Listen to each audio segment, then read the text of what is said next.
Yes, I'm doing fine. It's a practical form of telepathy called subvocal speech, and it's being developed by Chuck Jorgensen at NASA's Ames Research Laboratories.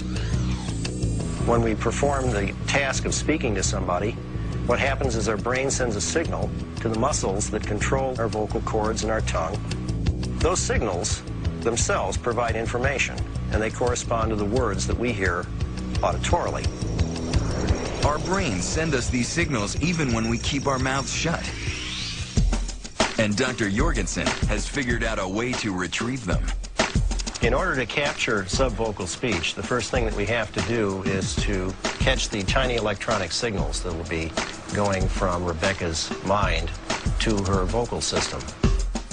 These are called electromyographic signals. The signals are picked up by electrodes planted on the skin. The electrodes basically look like this. They're tiny little pads, much like you have in a doctor's office. So if she said the future out loud, The future. we have the signal that's corresponding to that muscular activity. But with subvocal speech, she doesn't have to move her mouth. She could say that word silently. So if she would say the future silently, here she said the future, but she didn't move her lips. And you can see that there is still the same signal being picked up by the electrodes underneath her throat. Once the electrodes capture the signal, they can be transmitted, as if through a cell phone, to someone with an earpiece receiver. So the newer sensors are the size of a dime, and they're going to continue to get smaller.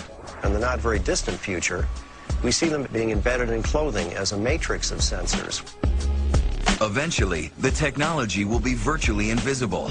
Two people equipped with the same sending and receiving devices will literally be able to talk to each other without moving their lips. And that kind of covert conversation could change everything we know about communicating.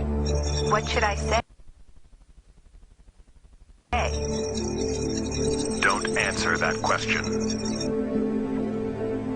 There's many situations where saying something out loud isn't necessarily optimal. Wait for my go. Wait for my go. This techno-telepathy can be used by rescue workers or police to silently coordinate their movements. Hang back, hang back. But more practically, you could make a silent phone call during a meeting. What time is dinner? Or tell your date at a boring dinner party Let's go home. without insulting your host. But like most new technology, it could also be exploited. Students could use it to share answers on a test. The answer is C. Or poker players to gain unseen advantage. He's bluffing. However subvocal speech is used, the future of this silent communication is closer than you think. And it's not only fellow humans who will hear our thoughts. We can actually move a robot around using subvocal commands.